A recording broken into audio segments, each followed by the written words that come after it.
Saludos cordiales, sean todos ustedes bienvenidos, especialmente los televidentes de las islas de Tenerife, La Palma y La Gomera.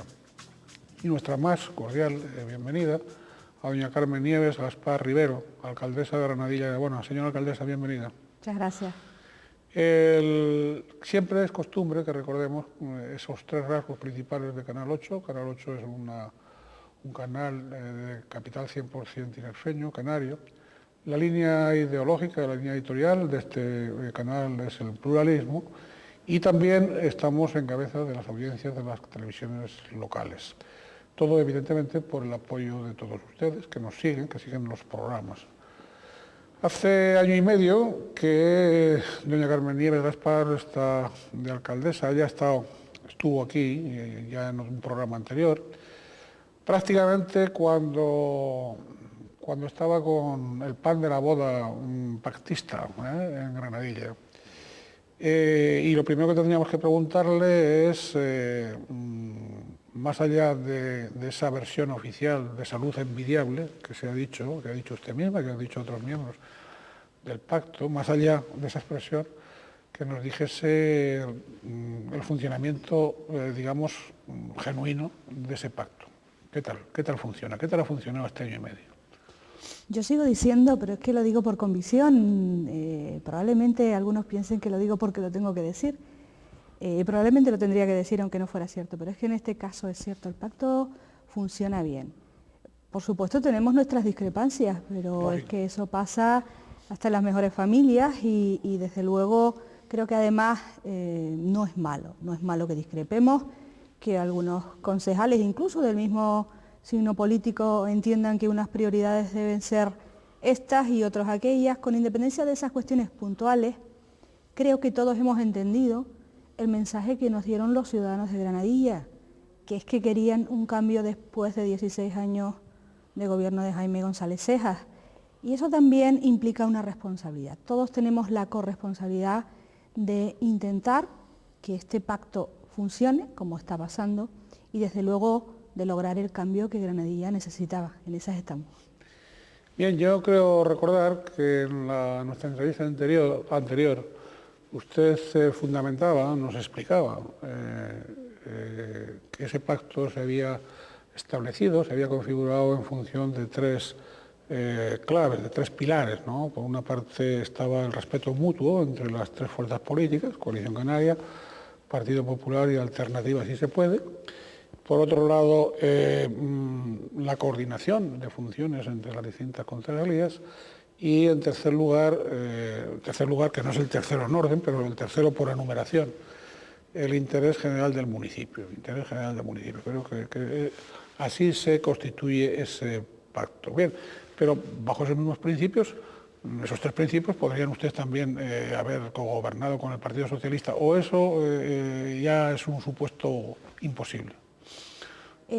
Con las condiciones que se daban en el pasado mandato, que se han dado durante los mandatos anteriores, con las condiciones que se están dando con el Partido Socialista en Granadilla, para ninguno de los tres, de las tres formaciones políticas, yo creo que hubiera sido factible gobernar con el Partido Socialista, pero no por no gobernar con el Partido Socialista, en absoluto, sino porque después de 16 años la manera en que se gobernaba no era la que pudiéramos compartir ninguno de nosotros, por lo tanto creo que todos teníamos claros que esa opción no era viable. Oiga, da la impresión, desde fuera, de que las relaciones entre el grupo tripartito de gobierno, entre usted, o Coalición Canaria en este caso, el Partido Popular y también la Alternativa, si se puede, digo, las relaciones con el grupo opositor han sido más que de diálogo, casi por vías judiciales, ¿no? Bueno, las relaciones... O por lo menos de amenazas judiciales. Bueno, sí, yo tengo que decir que esas amenazas las he escuchado tantas veces. O no acaban nunca en juzgado, vaya. Sí, en alguna ocasión han acabado. De hecho, pues algunos miembros del anterior gobierno socialista están ahora mismo imputados por la Fiscalía Anticorrupción en los juzgados de Granadilla. Pero con independencia de esa cuestión, yo soy de las que cree, entre otras cosas porque los conozco bastante bien, que los juzgados no son el lugar para hacer política. Usted ha sido jueza, entonces ha sido jueza en la Isla del Hierro, ¿no? Y tiene experiencia de facto, digamos jueza sustituta, y tiene experiencia de facto del funcionamiento judicial. Entonces, y abundando en eso, no quería interrumpirle, pero quería agregar ese dato para recordárselo a todos ustedes, como doña Carmen Nieves Gaspar, que es licenciada en Derecho por la Universidad de La Laguna, también después se incorporó a la vida judicial, digamos, en la Isla del Hierro, ¿no? Donde, por cierto, siempre tienen unos grandes recuerdos de esa etapa suya de jueza, ¿no? Y lo que quería comentarle es si no ha pasado o está pasando en Granadilla, de que determinadas cuestiones que se podían haber resuelto por la vía del diálogo, pues se quieren, o ante la incapacidad del diálogo, no sé por parte de quién, ¿no? Acaban en esos escollos judiciales, ¿no? No, las cuestiones que estén en los juzgados no se resuelven a base de diálogo, quiero decir. No, porque no hay diálogo, ¿van a los juzgados o no? No, van a los juzgados porque presuntamente, y así lo ha entendido en principio la Fiscalía también, ha habido una serie de actuaciones irregulares que ya dirán los jueces, en este caso, si tienen relevancia penal o no. Pareciera que sí, al menos así, reitero, lo ha entendido la Fiscalía. Y por supuesto yo también lo comparto, entre otras cosas, por eso le di traslado a la Fiscalía. Pero sobre eso no se puede dialogar. Quiero decir, si alguien concede una licencia, no una, más de una, muchas, saltándose los procedimientos establecidos, hombre, yo creo que ahí no cabe el diálogo. Puede haber diálogo sobre determinadas cuestiones como qué se considera mejor para el municipio, si tal decisión se debe adoptar o no, pero dentro de ese diálogo no cabe negociaciones de actos ilícitos, al menos yo sobre eso no negocio. Oiga,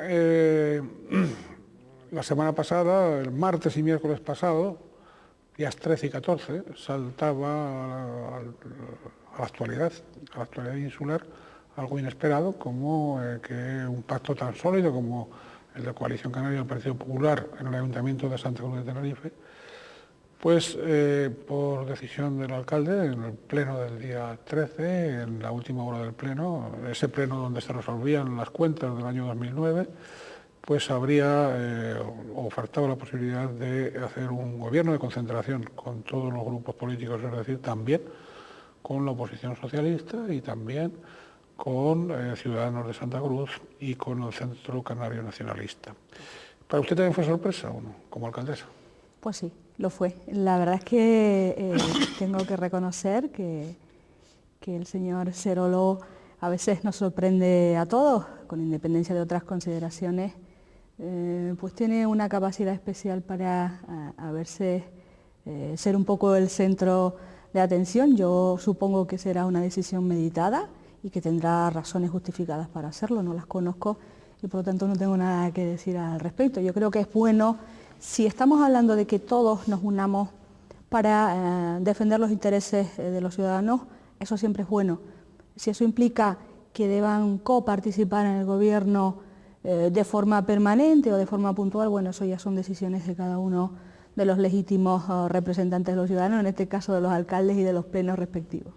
Me parece que, bueno, situese usted como alcaldesa, en una de las lecturas, caben múltiples lecturas entre esa decisión y, bueno, y simplemente es por hablar de política, no por enjuiciar, ni muchísimo menos la decisión soberana, en este caso del alcalde de Santa Cruz de Tenerife, que para eso es el alcalde, para decidir, ¿no?, en el gobierno del municipio. Pero sí da la impresión desde fuera de que ante una iniciativa, una resolución de esa magnitud, quiere decir que el pacto con el Partido Popular pues no ha funcionado, o por lo menos no ha funcionado convenientemente, porque si funcionara convenientemente lo dejaría tal cual está, ¿no? Es decir, por lo menos para hasta acabar la legislatura, ¿no? Entonces, o hasta acabar el mandato, ¿no? Lo que se dice mandato. Por lo tanto, quiere decir que por alguna circunstancia, o bien con el Partido Popular, o bien dentro de su grupo político, pues las cosas no funcionan. A veces la conformación, pero es lo que es la pregunta que yo quería hacerle en general, sin meternos con el Ayuntamiento de Santa Cruz. A veces la conformación de los grupos políticos, es decir, la configuración de las listas electorales, para formar un grupo político que concurra a unas elecciones, vamos a explicarlo así, no siempre se le permite al cabeza de lista configurar esa lista. A veces, por razones de partido, por razones de tal, corríjame, pero por conveniencias, pues se le sugiere, o se le indica, o se le ordena, o se le manda que vaya en fulano en tal lugar. Tal. ¿A usted no le parece que quien de alguna manera encabeza, que si triunfa después va a ser alcalde o alcaldesa, como es su caso, tendrían que tener un poco de más mano abierta o más mano libre para configurar su grupo, su gente de confianza, vaya, por decirlo de alguna manera? No sé si me explico con claridad. Sí, se ha explicado. Bueno, yo creo que aquí hay que tener en cuenta dos consideraciones. Una, el sistema establecido por la legislación vigente, sistema presidencialista, donde el alcalde tiene, aparte de las que tiene el Pleno, todas o gran parte de las competencias, los concejales no tienen ninguna, tienen las que le delega el alcalde. La Junta de Gobierno tiene las que le delega el alcalde o el Pleno, tampoco tienen ninguna. Con ese sistema, partiendo de esa base, y además con la configuración, como usted muy bien decía, de las listas, que se hace a veces siguiendo criterios pues, de grupos de poder, de fuerza política dentro de un mismo partido, a veces ocurre eso, en otras ocasiones pues, de consideraciones concretas de que si se es de un núcleo o de otro, si se tiene mayor capacidad de gestión o mayor afinidad con los ciudadanos, quiero decir, todos esos criterios determinan que luego se configuren las listas. Yo le puedo hablar de mi caso.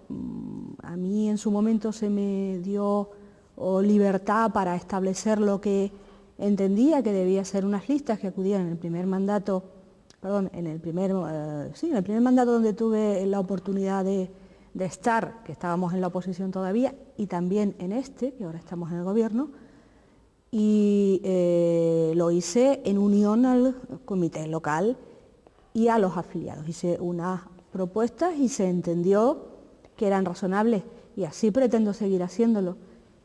Yo no creo en las imposiciones. Perdona que le interrumpa, usted no tuvo ningún tipo de influencia, de manguita, insular o... ¿En la configuración de las listas? No.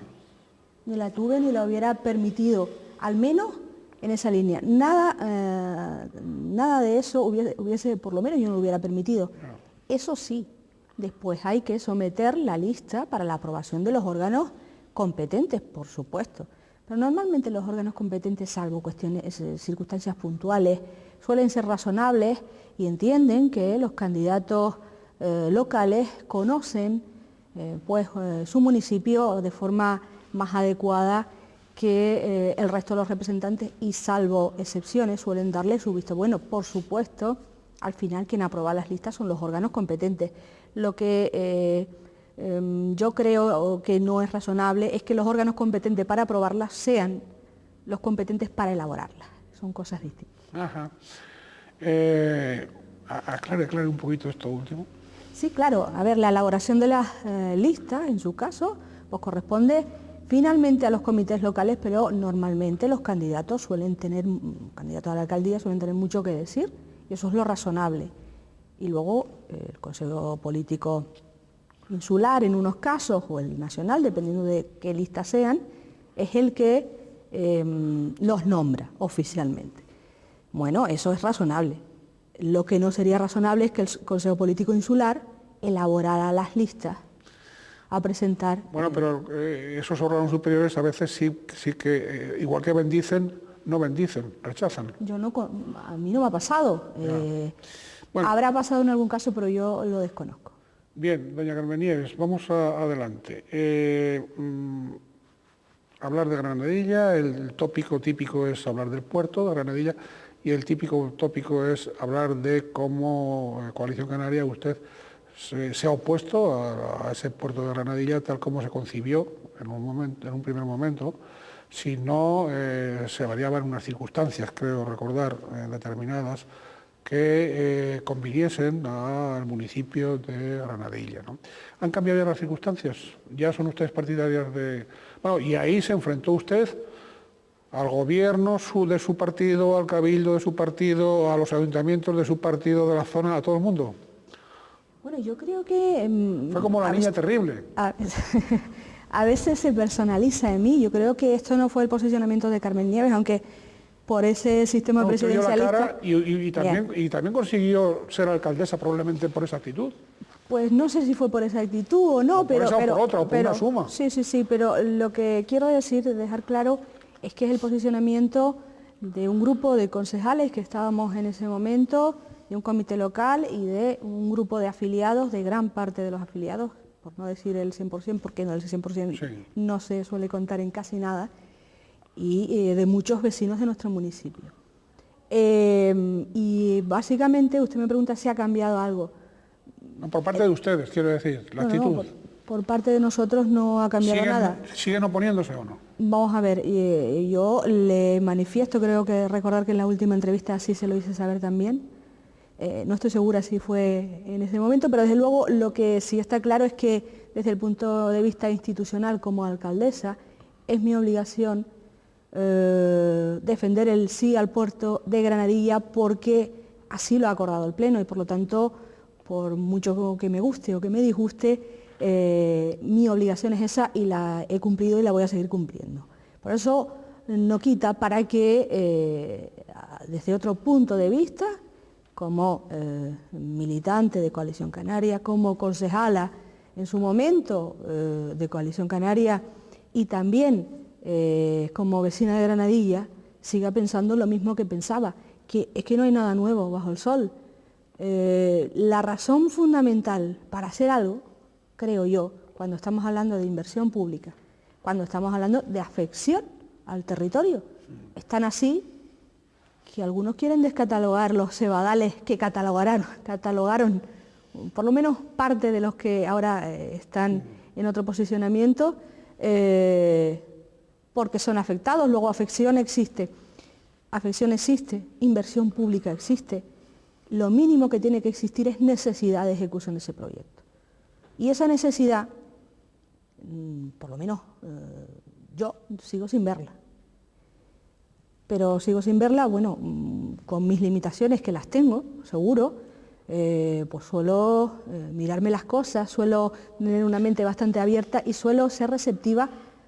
A mí no se me caerían los anillos porque alguien con argumentos razonables de peso justifique que ese puerto es bueno. Es más, primero que es necesario y si además es bueno, pues fantástico. Todavía. Pero eso, vamos a ver, yo le voy a hacer la pregunta de otra forma, ¿no? Ese llamado observatorio medioambiental... Llamado, bien dice usted. Sí. Sí, llamado. Llamado observatorio medioambiental. ¿Puede garantizar esas condiciones que ustedes reclaman o no? Vamos a ver. ¿O eso es un ente que está ahí y que ya veremos? Desde mi punto de vista, el observatorio en cuestión es un ente creado ad hoc, en teoría... ¿Para convencerles a ustedes o qué? Yo creo que no, yo creo que para lavar un poco una imagen... ¿Para vestir el santo? Pero probablemente para justificarse, no ante evidentemente nosotros, porque, mire, da igual lo que diga el Ayuntamiento de Granadilla, no solo el actual gobierno y la oposición, o sea, da igual lo que digamos nosotros, la decisión no se tomará, no se ha tomado y no se va a tomar ni en Granadilla y probablemente en Canarias tampoco. Pero yo creo que ese observatorio tiene mucho que ver con intentar lavar una imagen que a estas alturas de la película yo creo que es muy difícil de lavar. Y es buscar el aval que siempre da, contar con alguien teóricamente independiente, perteneciente a la universidad, perteneciente a un espacio diferente que no son los políticos que han estado, de todos los colores políticos, de todos, no olvidemos, defendiendo, por las razones que cada uno tenga, esta infraestructura. Cuando han salido los que de verdad en la Universidad de La Laguna saben, los catedráticos en determinadas áreas de biología, gente que sabe de ecología, que conoce las afecciones, gente que sabe de puertos, como Pedro Natael Meneses, que supongo que nadie dudará de su capacidad, gente que sabe de economía y de donde se plantean, oiga, usted ha hecho un estudio, un sondeo de qué vamos a hacer con ese puerto. ese tráfico internacional de contenedores, hay empresas interesadas en traer ese tráfico al puerto de Granadilla. Yo creo que eso se tenía que haber hecho antes. Claro. Y una vez que se ha acreditado eso, hay interesadas a lo mejor 2, bueno, pues vamos a intentar que sean 10. Y una vez que están las 10 y que tenemos este proyecto, entonces a lo mejor hay que hacer el puerto de Granadilla. Pero es que aquí se ha empezado la casa por el tejado. Primero se ha decidido que se va a hacer el puerto y después ya buscaremos justificación y razones que lo determinen. Yo creo que ese sigue siendo el error de base. Por lo tanto, mucha fundación, mucho observatorio, pero la realidad suele ser tosuda. Sí, claro. Es decir, usted hace un planteamiento razonable y un planteamiento elemental. Ese clásico de que la necesidad es la que crea el órgano, ¿no? O va a crear el órgano.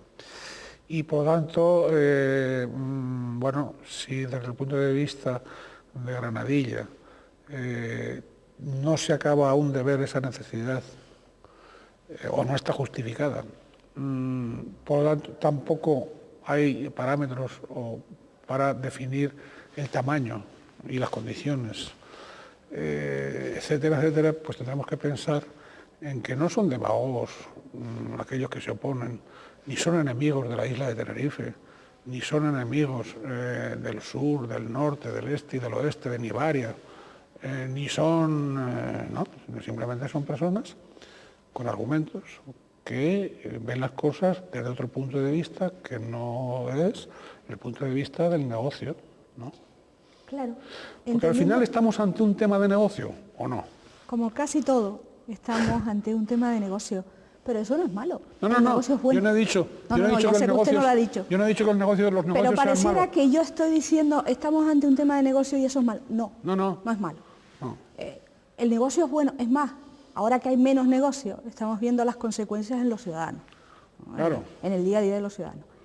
Lo que pasa que yo creo que en esta tierra, incluso algunos que ahora enarbolan la bandera del nacionalismo o del ultranacionalismo independentista, y que ayer enarbolaban otras diferentes, pero incluso esas personas, yo creo que deberíamos todos plantearnos que hemos llegado a un momento donde aquí no cabe todo, no podemos hacer todo por hacer algo, es decir, hagamos cualquier cosa, no, hagamos lo que sea necesario, lo que sea bueno. Si hay que ampliar la autopista 5 carriles, se amplía, pero antes habrá que determinarse que es necesario ampliar y que esa ampliación es la fórmula más adecuada, por ejemplo, para que no haya atascos.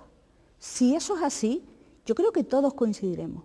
Que hay que crear actividad económica, por supuesto, pero yo sigo sin entender cómo alguien, si el tiempo que hemos pasado en estos últimos 6 años, 7 años hablando del puerto de Granadilla, lo hubiésemos usado en de verdad hablar y hacer en el desarrollo del polígono industrial de Granadilla, creo que a día de hoy tendríamos resultados efectivos, tendríamos actividad económica, tendríamos más industria, tendríamos más desarrollo y tendríamos una capacidad de afrontar esta situación de crisis y de recesión económica bastante diferente.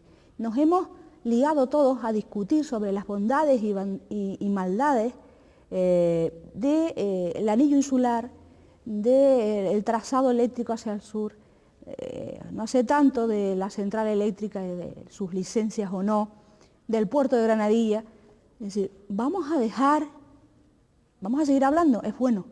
Vamos a informar a los ciudadanos de lo que hay, con carácter previo, pero no vamos a informar a los ciudadanos para que piensen lo que nosotros queremos que piensen.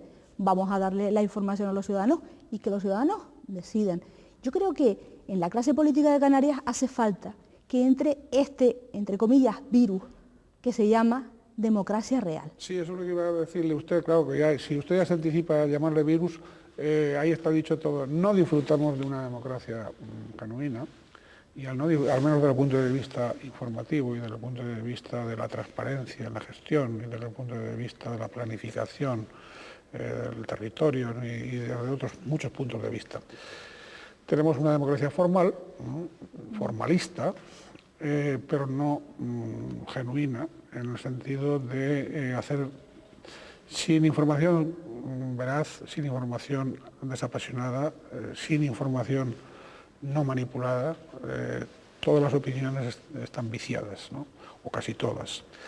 Y claro, si nos falta la información y no se nos permite la opinión, digo, en todos sus términos, pues estaremos luchando contra molinos de viento, que utopías que habrá que seguir, porque la utopía es bueno, ¿no? Es decir, pero sabiendo que son utopías, ¿no? Es decir, con los pies en el suelo, porque al final las cosas pasan. Cuando yo hablo de negocio, a mí los negocios no me parecen mal, si son negocios legítimos, honrados, legales, de cara al bien común y sin explotar a la ciudadanía, ¿no?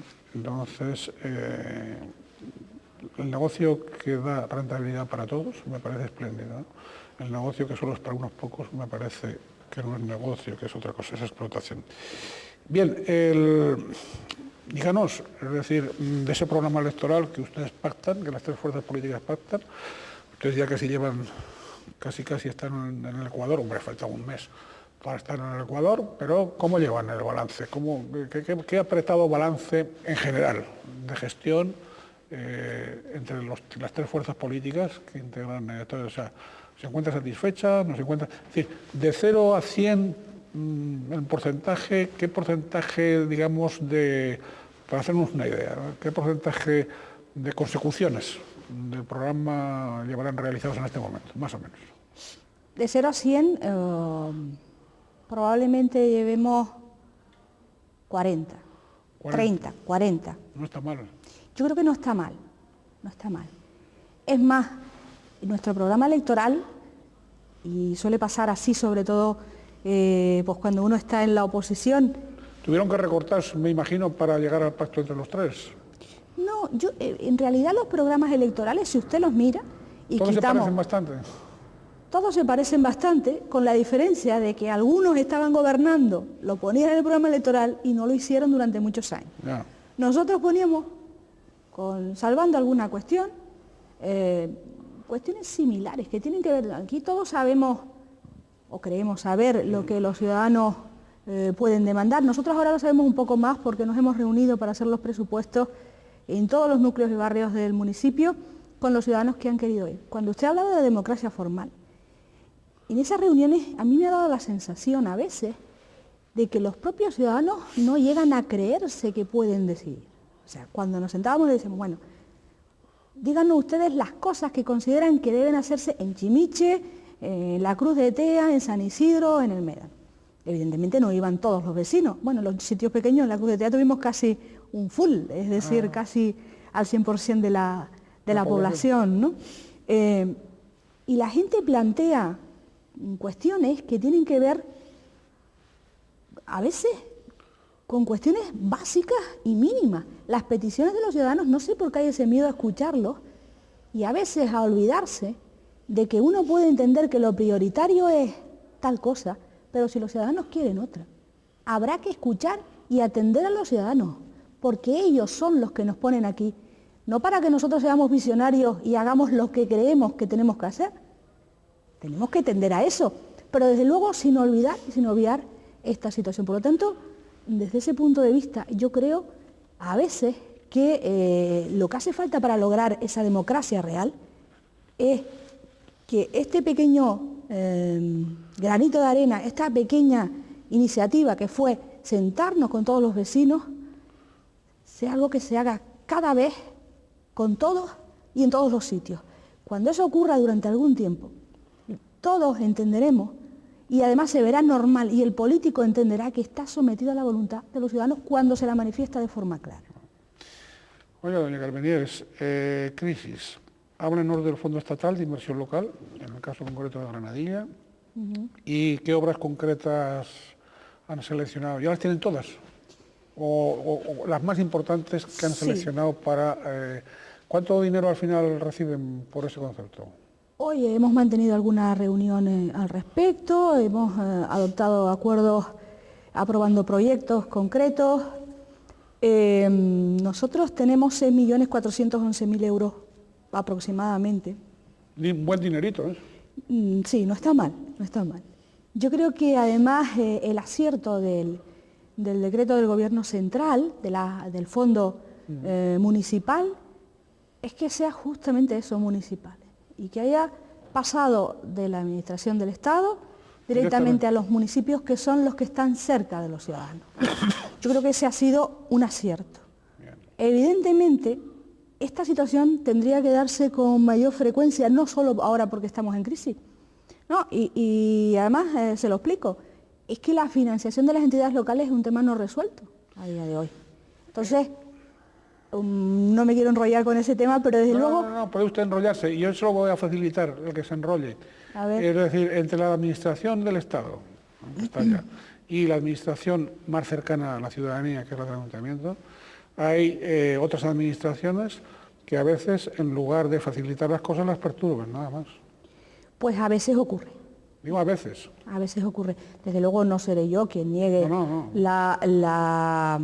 fin, el buen hacer en muchos casos. Yo no hablo de cabildo. suprimir administraciones, digo de hacer que las administraciones dialoguen, se coordinen y de una vez por todas resuelvan las competencias de servicio a la ciudadanía.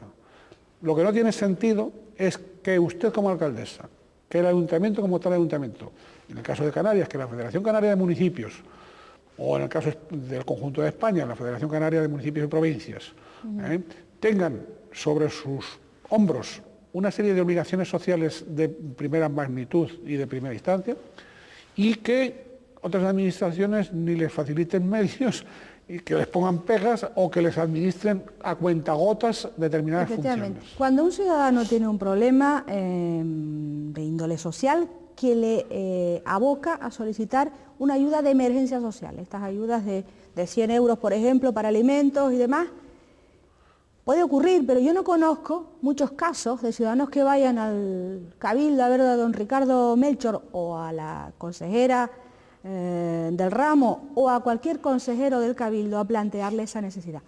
Es posible que ocurra, pero desde luego no son tantos como los que van a los distintos ayuntamientos. Luego, el problema,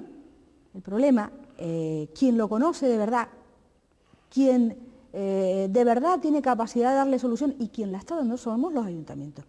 Y habrá que dotarlo adecuadamente para dar cobertura no solo a esa función que es una concreta, sino a muchísimos servicios que hay que prestarle a los ciudadanos, que estamos prestando los ayuntamientos para lo que no obtenemos financiación. Papá Estado recauda, nosotros recaudamos lo que recaudamos, y lo que ha pasado hasta ahora es que todos los ayuntamientos que han hecho, o gran parte de los ayuntamientos, pues sacar nuevos suelos, licencias urbanísticas, dineros que entran por ahí en realidad para funcionar. Eso es inasumible. Ya tampoco es una realidad, porque estamos en la situación que estamos, pero también sería inasumible. Y volviendo un poco al fondo, al fondo municipal del Estado, de los 6.411.000 euros, bueno, nosotros tendríamos proyectos, nos hemos parado en 8 millones y pico y podríamos seguir redactando proyectos, pues a lo mejor por valor de 50 millones de euros, ¿no? Pero bueno, iremos redactando alguno por si surge algún otro plan y siempre es bueno tener una cierta previsión. Básicamente vamos a hacer lo que en gran parte nos han demandado los vecinos.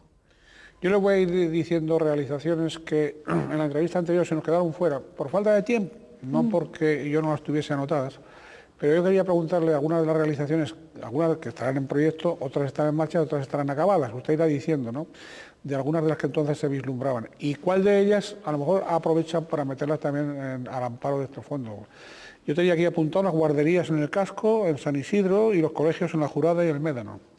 La guardería del Casco ya es una realidad. Ya es una realidad. Está abierta, ya la hemos inaugurado. Es más, además de la guardería hemos inaugurado una ludoteca en el Casco. Estamos trabajando ya para la guardería, tenemos el proyecto para una guardería concreta en San Isidro y viene una ludoteca también. No es una realidad a día de hoy, pero pretendemos que lo sea, por supuesto, en este mandato. Es una necesidad evidente.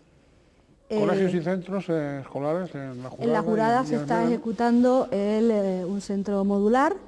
Está aprobado el proyecto del segundo, que es un centro de ejecución tradicional, que estos tardan más en ejecutarse, pero el modular, si no pasa nada, en unos pocos meses, son muy rápidos, estará acabado y, por supuesto, en disposición de estar operativo de cara al próximo curso, lo cual yo creo que es, además de una necesidad, pues un logro, y hay que reconocer también el trabajo de la consejería en ese sentido.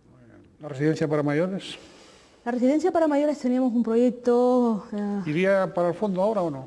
No, entre otras cosas, el problema que tiene el fondo es que los proyectos deben estar redactados y presentados antes del 24 de enero y además el periodo de ejecución de los proyectos es de un año. Hay proyectos que aunque los tengamos redactados, el caso de una de las guarderías, no lo podíamos meter porque el periodo de ejecución es bastante superior, efectivamente. Entonces han dado un año para la ejecución de los proyectos. Es posible que si la mayoría no cumple, no cumplimos, hay una moratoria, pero como no queremos arriesgarnos demasiado, hemos entendido que había pues, un número considerable de plazas en San Isidro, centro social, sala velatorio, centro para mayores y jóvenes en Los Abrigos, mejora de la plaza Los Abrigos, sala velatorio en el Médano. Eso es lo que demandan los vecinos, curiosamente, ¿no? Sala velatorio es una de las cuestiones más demandadas. ¿Una de las necesidades vecinales? Pues sí, es una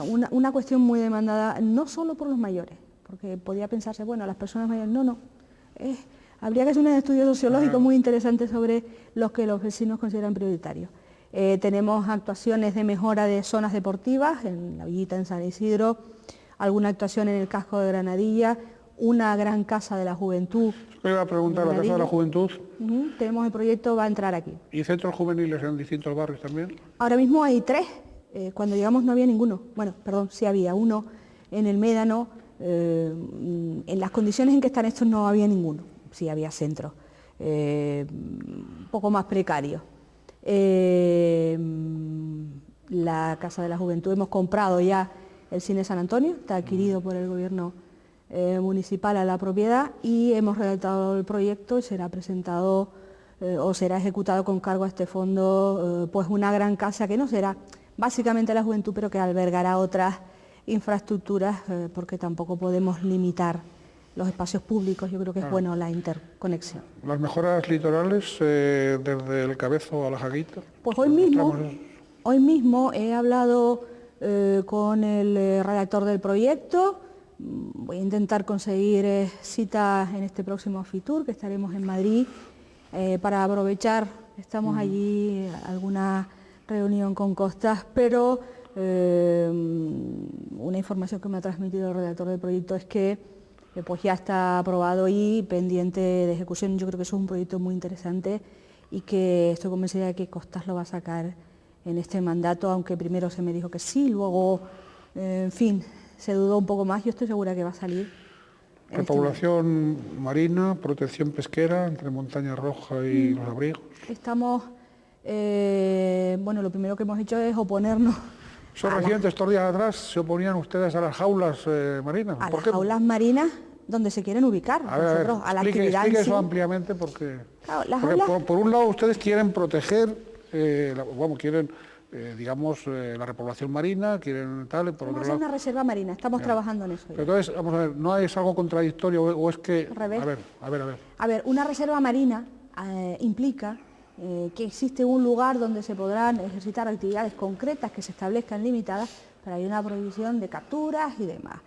En el fondo, esto provoca una regeneración, ¿no? Pues, no sé, de los alevines, de las especies que allí anidan o que pasan por la zona, y creo que además de la protección del entorno en sí, tenemos el apoyo del Ministerio de Agricultura, Pesca, de Medio Ambiente, tenemos yo creo que se ha visto con muy buenos ojos esta idea, pero usted imagínese que se establece esta reserva.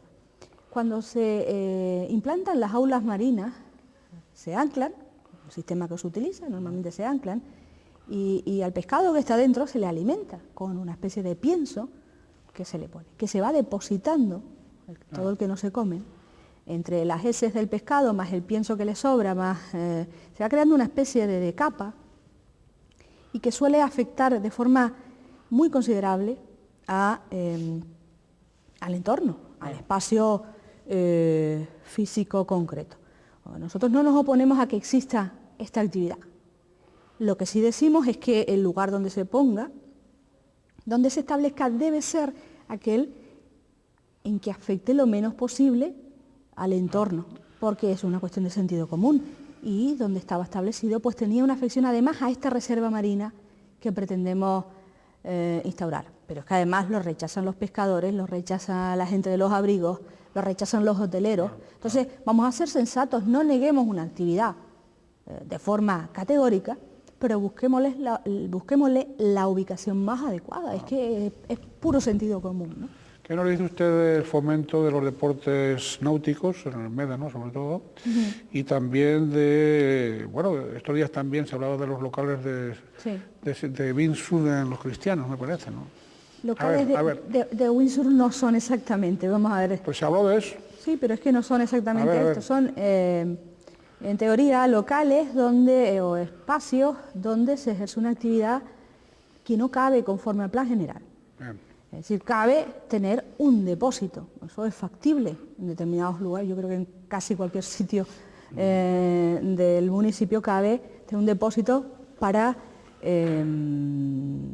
poner lo que uno considera adecuado. Ahora, una cosa es un depósito y otra cosa es un negocio de alquiler de tablas, que además es bueno y queremos que exista, pero para que exista, pues vamos a buscar una solución razonable. El ayuntamiento en su momento requirió, después de quejas de vecinos, ciudadanos, pues a lo mejor a competencia de algunos que sí estaban ejerciendo la actividad de forma regular, pues a determinadas personas que estaban realizando un negocio sí, o careciendo de las preceptivas licencias. A mí, todos entendemos que incluso hasta UNELCO, todos, y por supuesto los que ejercen actividades, deben contar con los permisos oportunos, porque si no se hace así, ¿cómo se le podrá exigir a otro ciudadano que mañana abre un bar o que abre una actividad concreta? Es una cuestión de sentido común. A partir de aquí, también es verdad que hay que buscar una solución que permita el desarrollo de la actividad. Nosotros tenemos también un proyecto que no nos ha salido porque no nos daba el dinero, pero bueno, vamos a redactarlo en breve, estaremos en ello, para intentar establecer unas dependencias públicas que luego se pueden dar en concesión, y ya buscaremos la fórmula en los sitios adecuados donde se permita ejercitar determinadas actividades, y en los que sean privados, si se quiere hacer, pues que se haga conforme a la normativa vigente. Si el plan general no lo permite, no fue esta alcaldesa quien elaboró el plan general, es más, nos opusimos a él. Habría que haber previsto eso, pues a lo mejor hay que cambiarlo, sí, pero mientras eso no sea así, lo que no se puede ser es arbitrario en el sentido de que existe absoluta permisividad con actividades concretas, mientras a otros les exigimos que cumplan, yo creo, con la ley. Eso no es muy razonable. Han empezado ustedes con cierta mano dura para el tema me han comentado, para el tema del vertido de desechos, etcétera, con multas previstas de hasta 6.000 euros, me parece, o 7.000, ¿cuánto? Bueno, las multas son las que establecen, en su caso, las ordenanzas y la normativa vigente en términos generales. Yo creo que hemos hecho campaña. Por esa defensa, digamos, puntual del medio ambiente, en las pequeñas cosas también. Bueno, es que las pequeñas cosas no son tan pequeñas. A veces uno lamentablemente se encuentra con auténticos vertederos al lado de los contenedores de las basuras.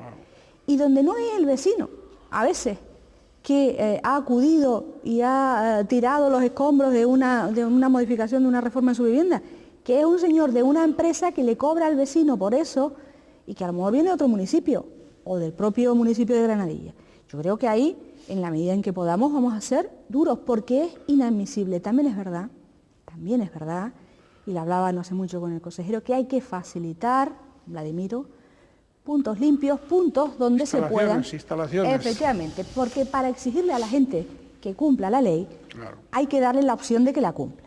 Entonces, entre el maravilloso punto medio que existe, el equilibrio entre el rigor que debe existir y la dureza para eliminar determinadas conductas, yo creo que también se tiene que compatibilizar con el hecho de que se facilite, pues, a todas las personas un lugar donde pueda dejar esos vertidos sin que le afecten al resto de los ciudadanos.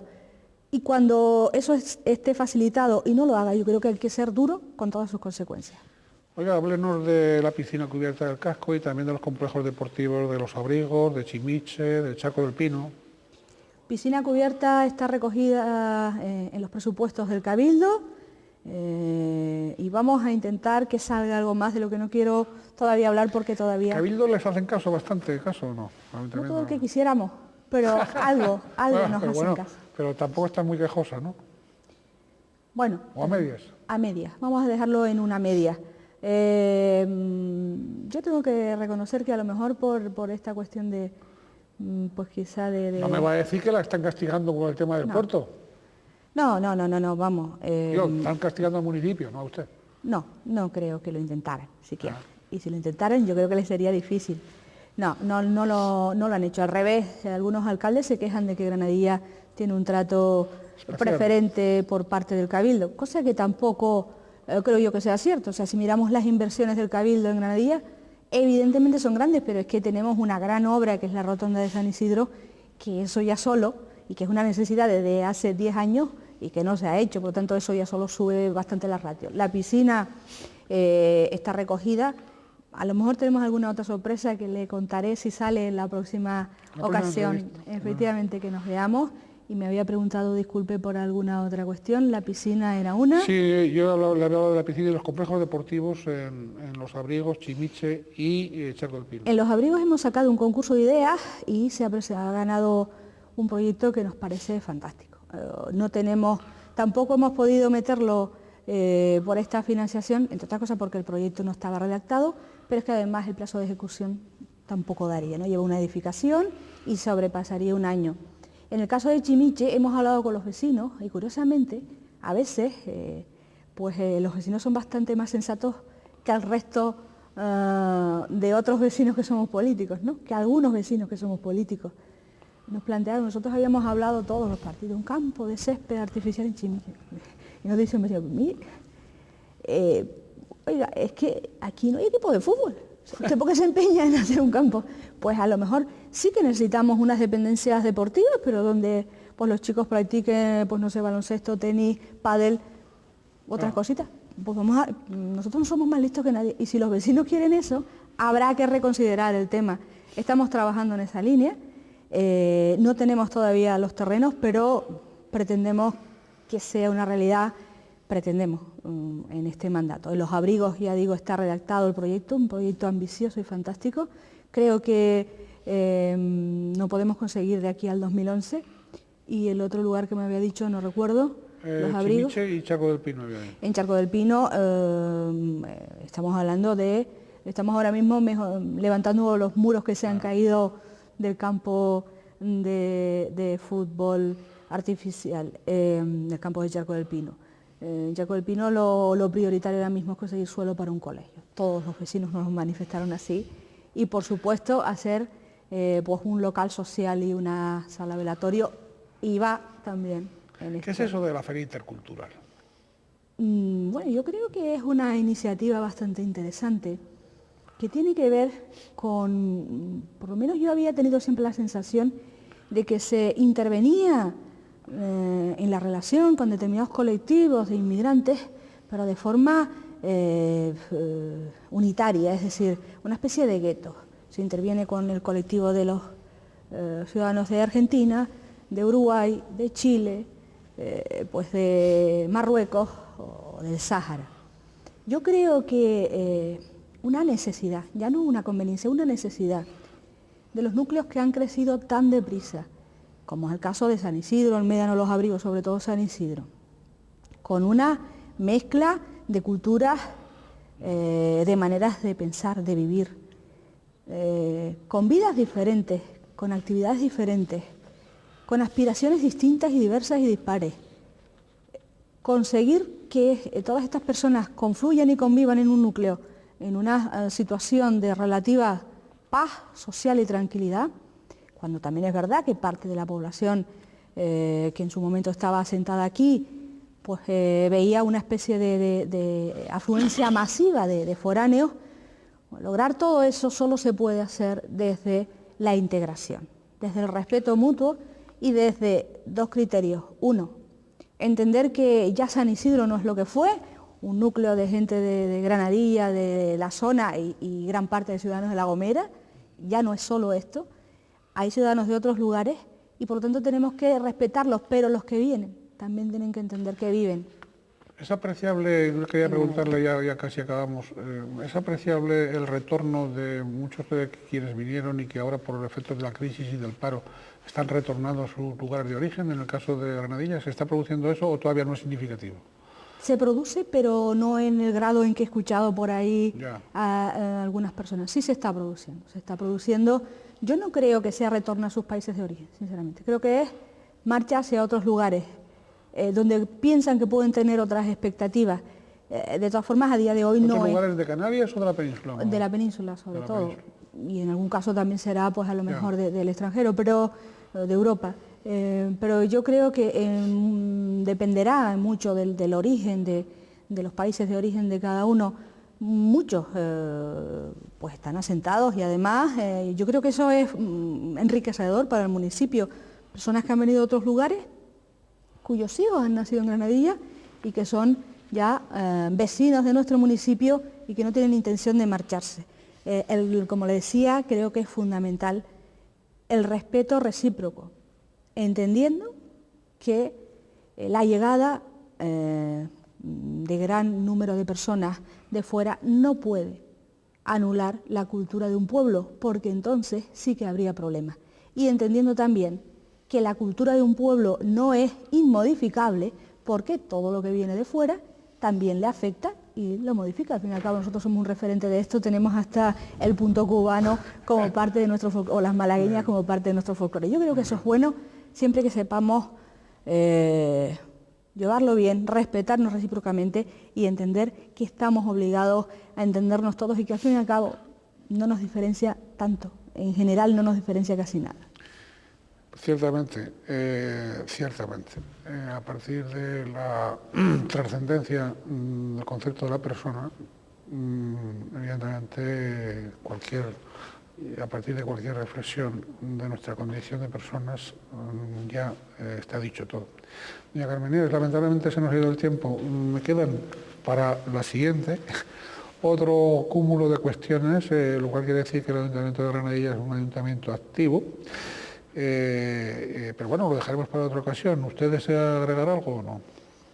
Pues yo quiero agradecerle, por supuesto, la invitación, decirle que he estado encantada, que se me ha pasado volando este tiempo y además pues que me he sentido muy cómoda, que por supuesto estoy a su disposición para cuando lo considere oportuno. Granadilla tiene mucho que decir y casi todo para bien. Y además creo que si ya se habla mucho de Granadilla, se va a hablar muchísimo más.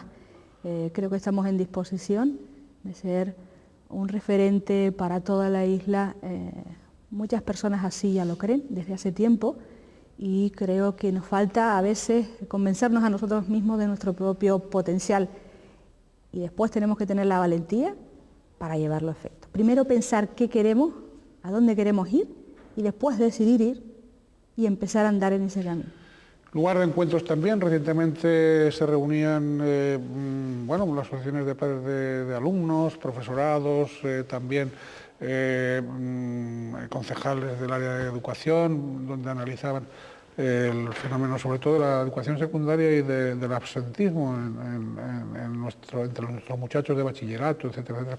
Se producía en Granadilla como tantos otros acontecimientos que diariamente a veces pues no pasan por los medios informativos y sin embargo se están produciendo. Digo, debidamente, ¿no? Siempre hay alguna notita, alguna cosita.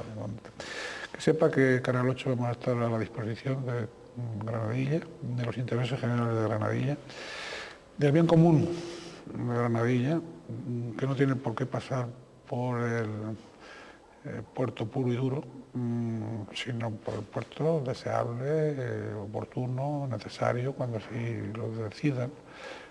Lo que se llamaba antes las fuerzas vivas de los lugares son aquellos que a diario están prestando honradamente su quehacer, su trabajo, sin ningún tipo, digamos, de manipulación, sin ningún tipo de engaño. bueno, con ilusión, ¿por qué no? Y haciendo frente a las crisis. A veces las peores crisis son las crisis que nacen de la propia desconfianza. A veces las crisis peores son esas crisis basadas en la inestabilidad propia, en la inseguridad propia, en el egoísmo propio. Pues nada, alejen todo eso para ser felices en la medida de lo posible. Muchas gracias y hasta un próximo programa.